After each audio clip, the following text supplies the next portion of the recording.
In my book, I define intelligent misbehavior as the willingness to challenge those rules in our culture that compromise individual or organizational potential.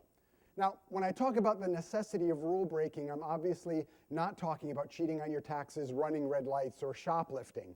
The rules we most need to break in order to champion and preserve excellence in our lives are not written in our law books. They're the unwritten social rules of our culture that we rarely discuss, even though we've all collectively agreed to obey them. We've been conditioned to follow these rules, not to examine them.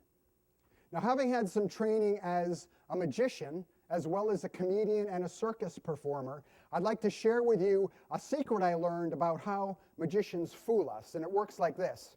Imagine the magician removes a small red scarf from his pocket, he holds it up for all of us to see, and then he explains what he's about to do. He says, I'm going to take this scarf, I'm going to place it right here inside my empty fist, and then I'm going to slowly count to 3. By the time I get to 3, I'm going to open my fist, and the scarf is going to have disappeared. And then he says, but watch carefully, because if you're not watching carefully, you're going to be fooled, and you're not going to know how it was done. We may even feel empowered because we've been given a warning and the opportunity to save ourselves from being deceived. The trick we're hoping to catch, however, of course, has already happened. The scarf is long gone from the magician's hand before he begins counting, and certainly before he ever invites us to start paying attention. This is an exact metaphor for what is currently happening in our daily lives. On the stage of real life, it's our cultural conditioning that takes the place of the magician, and as hard as we try and watch carefully, most of us keep getting tricked into compromising our vision of excellence. That's because the unwritten rules of our culture, like the magic trick, have already happened. They were already introduced to us early in our lives, and they now have a significant influence on us that we don't even suspect. By the time we start thinking about realizing a personal vision, we've already been stripped of our potential. So let's look at these 7 hidden rules, what they are, what they're costing us, and what an intelligent response to them might look like. This waiter routine you experience today challenges the first social law of our culture and rule we were born to break. Be normal. The be normal rule simply says, don't be different. We're taught to fit in. Invisibility is what we want from our waiters, and it's how our culture trains us to live. Be normal is a rule that's meant to be broken, however, because any form of excellence requires us to stand out and to defy normal patterns. Whoopi Goldberg says normal is just a cycle on a washing machine. Years ago, you'll relate to this story because it's very close to home. Years ago, I was hired to perform this waiter routine for a group of professionals, about 300 people gathered in a ballroom who also happened to be in the field of mental health. Now, over the course of the meal, by the end of the meal, like probably many of you, most of the guests had formed the clinical diagnosis for my condition.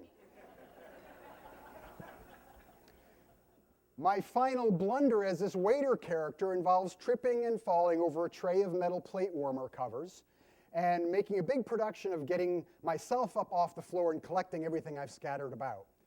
On this occasion, one of the guests, who had been watching me carefully throughout the evening, like any good healthcare leader should do, leapt out of his seat, came over to where I was sprawled out on the floor, and picked me up right off the ground. He was a big man. I noticed he had a very tight grip on my arm. He swung me around to face him. He made very deliberate eye contact, and he said, "Are you okay?"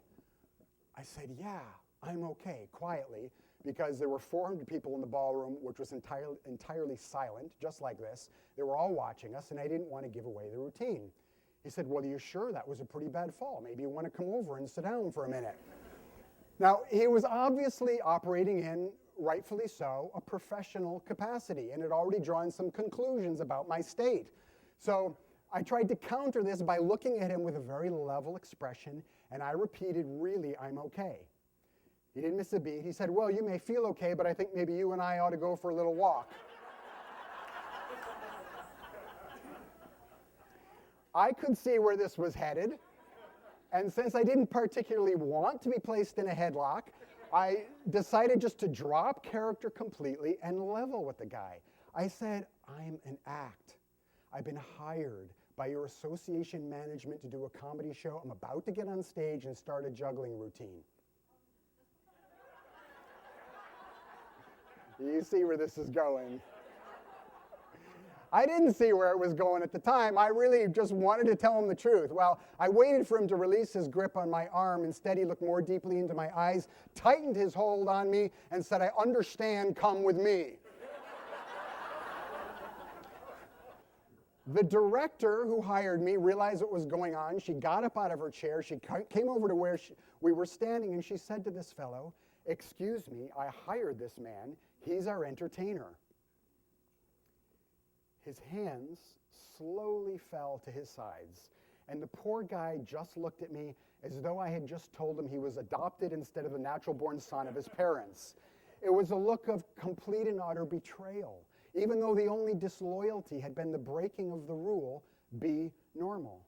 Now, this group's professional focus to some degree revolves around the defining of what is normal behavior. And I'm not picking on the field of mental health here at all. The man's actions are actually standard across our culture.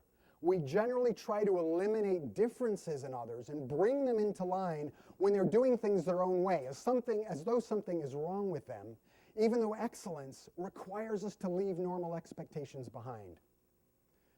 All of my performances involve interacting with people, pushing the envelope of perceptions and potential. The last 20 years on the job as an entertainer have been the equivalent of a large-scale sociology study.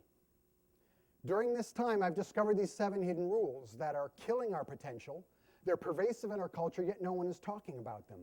Being normal is the first of those rules, and it's a rule that we were born to break. We're meant to misbehave by standing out and being authentic. Breaking rules that unnecessarily limit us must be the core focus of leadership. Innovative leadership in any organization is based on a thorough understanding of these 7 hidden rules and the ability to champion others to break them. That's because the practices that bring benefit to any individual also create growth in organizations. When an organization is infected by the be normal rule, for example, free expression is shut down, and communication across the board suffers. Communication, of course, is a vital component of organizational excellence and requires our authenticity. So the first act of intelligent misbehavior is be authentic. It's the first act of intelligent misbehavior that can help you and your organization thrive.